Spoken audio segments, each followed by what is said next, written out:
del pecho son 5 puntos, de cabeza 10. ¡Con uno que caiga! ¡Con uno que caiga! En la historia de la humanidad han existido conflictos que definieron civilizaciones. Las Termópilas, donde 300 espartanos resistieron hasta el final. La batalla de Otumba, donde los conquistadores españoles lograron una victoria imposible. La batalla de Puebla, donde un ejército improvisado derrotó a la potencia más temida de su época. Y luego está la batalla de Insurgentes. No hubo espadas ni cañones, pero sí miradas de desprecio, estoperoles afilados y flequillos que cubrían un ojo con determinación inquebrantable. O, en la historia que no te cuentan, la batalla de las tribus, punks versus emos. Ciudad de México, 16 de marzo del 2008. La glorieta de los insurgentes se convirtió en el campo de batalla de una guerra ideológica, estética y generacional. De un lado los punks, guerreros curtidos en la anarquía, la crudeza del hazlo tú mismo y el desprecio a cualquier cosa que sonara falsa. Del otro, los emos, hijos del internet, sensibles y vestidos de negro, cuya única ideología era existir y sentir. Para algunos una tribu urbana incomprendida, pero para los punks una aberración que debía ser erradicada. Las tensiones se habían estado acumulando durante meses. En los foros de internet los ataques se intensificaron. En las calles las miradas se volvían hostiles, hasta que finalmente un llamado a la guerra se difundió entre los círculos urbanos. El 16 de marzo, en la glorieta de los insurgentes, los punks se alzarían contra los emos. Nadie sabía exactamente quién había dado la orden, pero el rumor creció como una profecía oscura.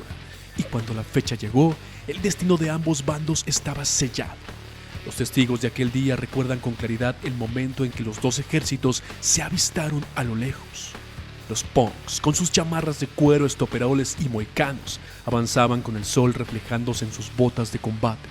Los emos, con sus pantalones entallados, súper entallados y flequillos caídos, se reunían en grupos cerrados, observando con el temor de quien sabe que está por entrar en un infierno de puños y desprecio. En el aire se respiraba tensión y delineador. Lo que pasó después marcaría a toda una generación.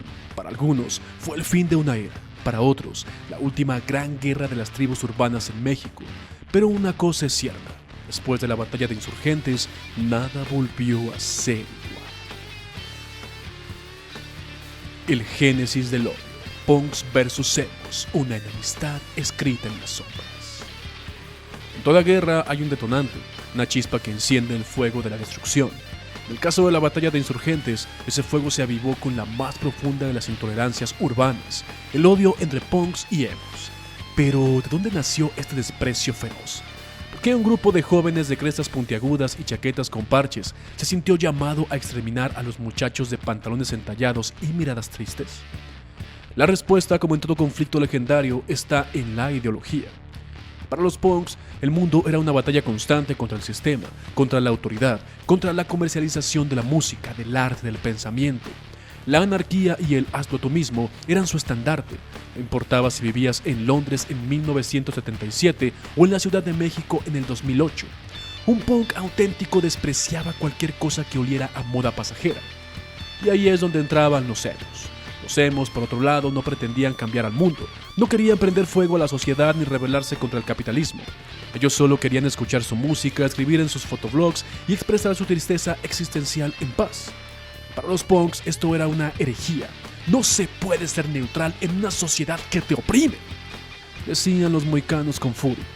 Para ellos, los emos eran algo peor que el enemigo. Eran indiferentes. El auge del emo, de My Chemical Romance a los fotologs, el ascenso de la tribu. Todo gran imperio tiene su auge antes de la caída, y los emos no fueron la excepción. En los primeros años de los 2000, su estética y su filosofía conquistaron al mundo digital y a las calles de México. Bandas como My Chemical Romance, AFI y Tokyo Hotel se convirtieron en himnos de una generación que halló en la música un refugio para sus sentimientos más oscuros. La sombra de la tristeza se extendía por los parques y los pasillos de las secundarias, y sobre todo, en las profundidades de los cibercafés. Pero su éxito también fue su condena. Como cualquier fenómeno cultural que crece demasiado rápido, los emos llamaron la atención de fuerzas que no entendían su naturaleza. Padres preocupados, medios de comunicación sensacionalistas y, sobre todo, tribus urbanas rivales que veían en ellos una amenaza.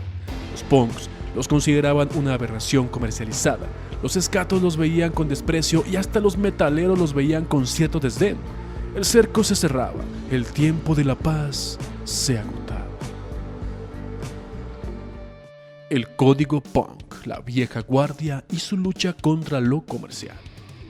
Mientras los emos se expandían como una pandemia, los punks observaban con furia desde las sombras. Para ellos, la amenaza no solo era estética, era filosófica. La contracultura punk se basaba en la lucha contra el sistema, en la autenticidad, en la crudeza de la vida sin filtros. Y de repente, los parques y las glorietas se llenaban de chicos con pantalones entallados que hablaban de amor y depresión en vez de revolución y rabia. Los punks nunca habían sido diplomáticos. Desde su nacimiento habían sido la espina en el costado de la sociedad, los que no pedían permiso, los que no seguían reglas. Así que cuando el enemigo comenzó a proliferar, la vieja guardia no dudó en tomar cartas en el asunto. Se difundió la idea de que los emos eran una farsa, que su tristeza era un producto prefabricado, que su popularidad era una traición al espíritu underground. Los punks no querían simplemente ignorar a los emos, querían hacerles saber que no eran bienvenidos en su mundo, querían darles una lección.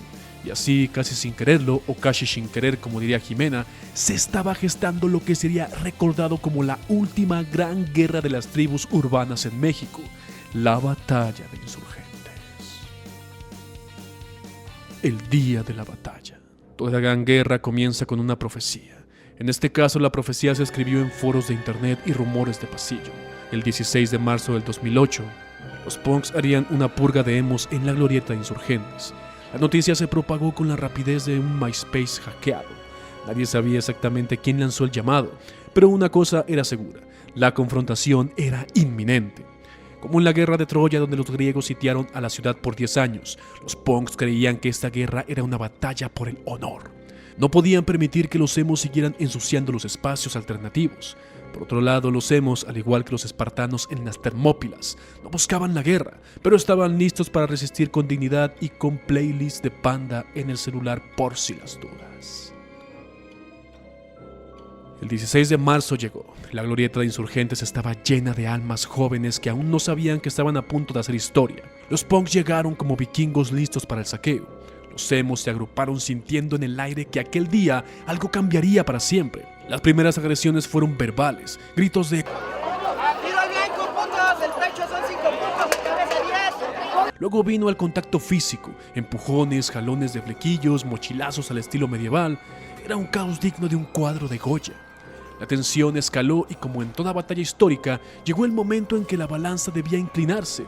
Pero entonces, en el instante en que la violencia parecía alcanzar su punto máximo, llegó la fuerza que siempre detiene a los ejércitos de la guerra. A mitad del caos, mientras los flequillos eran jalados y los estoperoles chocaban contra mochilas, se escuchó un sonido diferente, un cántico, un ritmo hipnótico. Era algo que no pertenecía a la guerra ni a la violencia, sino a otro plano espiritual. Eran ellos, los Hare Krishna. Los emos confundidos dejaron de pelear. Los punks desconcertados bajaron los puños. Nadie entendía qué estaba pasando. ¿Quién los había invocado? ¿Esto era un mensaje de los dioses del punk y del emo para detener la carnicería? Los Hare Krishnas, ajenos a la magnitud histórica del momento, simplemente seguían su misión de difundir la paz y el amor universal. Y de alguna manera funcionó. El combate perdió intensidad, la batalla estaba llegando a su fin y mientras la multitud se dispersaba a causa de la policía, los Hare Krishna siguieron caminando, cantando, como si nada hubiera sucedido, como si hubieran cumplido su misión divina y estuvieran listos para su siguiente milagro urbano.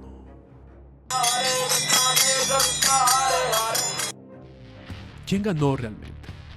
No hubo un vencedor, no hubo gloria. Solo flequillos despeinados, estoperoles polvorientos y el eco de los cánticos Hare Krishna. La batalla terminó porque el tiempo y la policía así lo quisieron. El destino de ambas tribus urbanas después del 2008, bueno, los punks siguieron resistiendo, aunque el mundo cada vez les da menos espacios. Los emos, en cambio, no desaparecieron, mutaron, cambiaron el fotolog primero por Facebook y luego por Instagram, el flequillo por barbas hipsters, pero su presencia quedó grabada en la nostalgia de una generación. Y así terminó la última gran guerra de las tribus urbanas en México. No cambió el mundo, pero nos dejó un relato que, como el delineador emo, jamás se borrará del todo. Yo soy Fernando Magaña. ¿Y tú qué fuiste? ¿Emo o anti-emo? Déjalo en los comentarios.